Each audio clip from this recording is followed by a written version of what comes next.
Yesus mengutus 70 murid.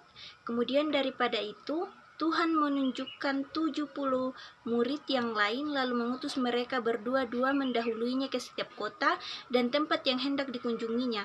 Katanya kepada mereka, tuaian memang banyak tetapi pekerja sedikit. Karena itu mintalah kepada Tuhan yang mempunyai tuaian supaya ia mengirimkan pekerja-pekerja untuk tuaian itu.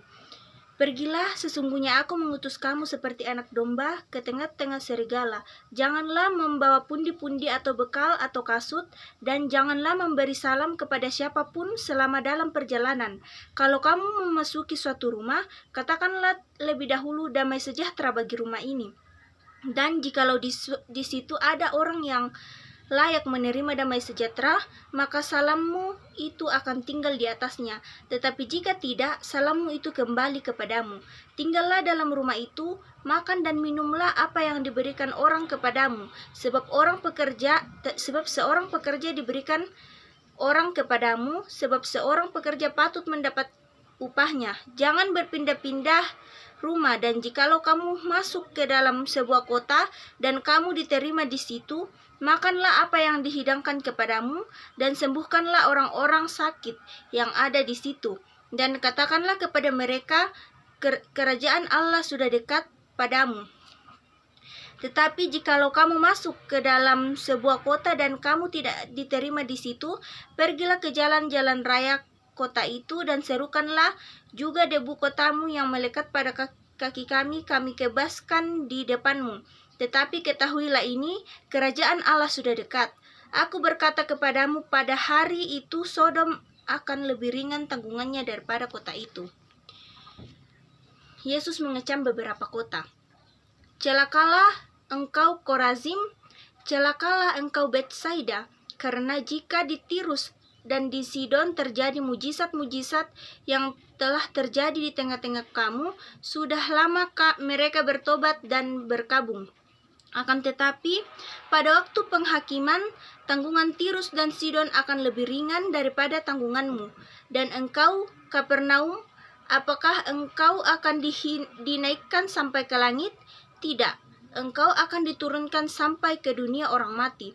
Barang siapa mendengarkan kamu, ia mendengarkan aku. Dan barang siapa menolak kamu, ia menolak aku. Dan barang siapa menolak aku, ia menolak dia yang mengutus aku. Kembalinya ke-70 murid. Kemudian ke-70 murid itu kembali dengan gembira dan berkata, Tuhan, juga setan-setan takluk kepada kami demi namamu. Lalu kata Yesus kepada mereka, aku melihat iblis jatuh seperti kilat dari langit.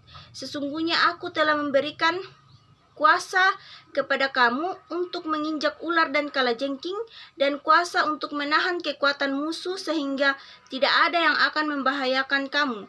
Namun demikian, janganlah bersukacita karena roh-roh itu takluk kepadamu, tetapi bersukacitalah karena namamu ada terdaftar di sorga. Ucapan syukur dan bahagia.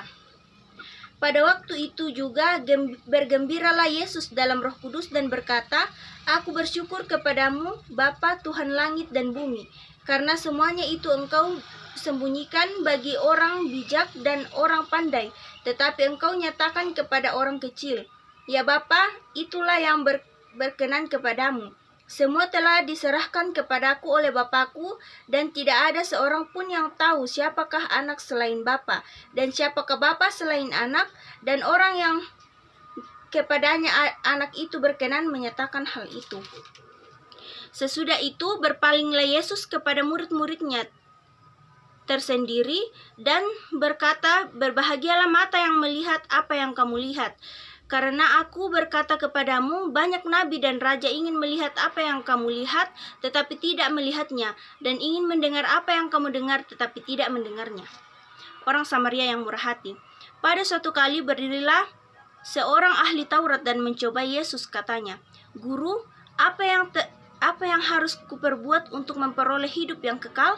Jawab Yesus kepadanya, apa yang tertulis dalam hukum Taurat? Apa yang kau baca di sana? Jawab orang itu, kasihilah Tuhan Allahmu dengan segenap hatimu dan dengan segenap jiwamu dan dengan segenap kekuatanmu dan dengan segenap akal budimu, dan "Kasihilah sesamamu manusia seperti dirimu sendiri." Kata Yesus kepadanya, "Jawabmu itu benar. Perbuatlah demikian maka engkau akan hidup." Tetapi untuk membenarkan dirinya, orang itu berkata kepada Yesus, "Dan siapakah sesamaku manusia?" Jawab Yesus, "Adalah seorang yang turun dari Yerusalem ke Yeriko. Ia jatuh ke tangan penyamun-penyamun yang bukan saja merampoknya habis-habisan, tetapi juga memukulnya, dan juga sesudah itu ia pergi meninggalkannya setengah mati. Kebetulan ada seorang imam turun melalui jalan itu. Ia melihat orang itu, tetapi ia melewatinya dari seberang jalan. Demikian juga seorang Lewi datang ke tempat itu. Ketika ia melihat orang itu, ia melewatinya dari seberang jalan. Lalu datang seorang Samaria yang sedang dalam perjalanan ke tempat itu, dan ketika ia melihat orang itu, tergeraklah hatinya oleh belas kasihan. Ia pergi kepadanya lalu membalut luka-lukanya. Sesudah ia menyiraminya dengan minyak dan anggur, kemudian ia menaikkan orang itu ke atas keledai tunggangannya sendiri, lalu membawanya ke tempat penginapan dan merawatnya. Keesokan harinya ia menyerahkan 2 dinar kepada pemilik penginapan itu. Katanya, "Rawatlah dia, dan jika kau belanjakan lebih dari ini, aku akan menggantikannya waktu aku kembali." Siapakah di antara ketiga orang ini menurut pendapatmu adalah sesama manusia dari orang yang jatuh ke tangan penyamun itu?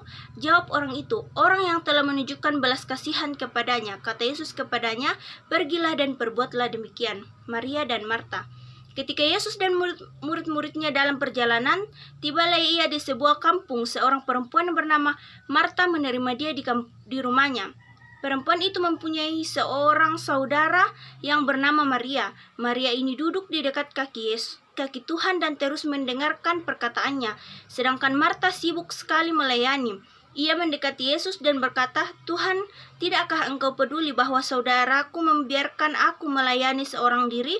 Suruhlah dia membantu aku." Tetapi Tuhan menjawabnya, "Marta, Marta, engkau khawatir dan menyusahkan dirimu dengan banyak perkara, tetapi hanya satu yang perlu.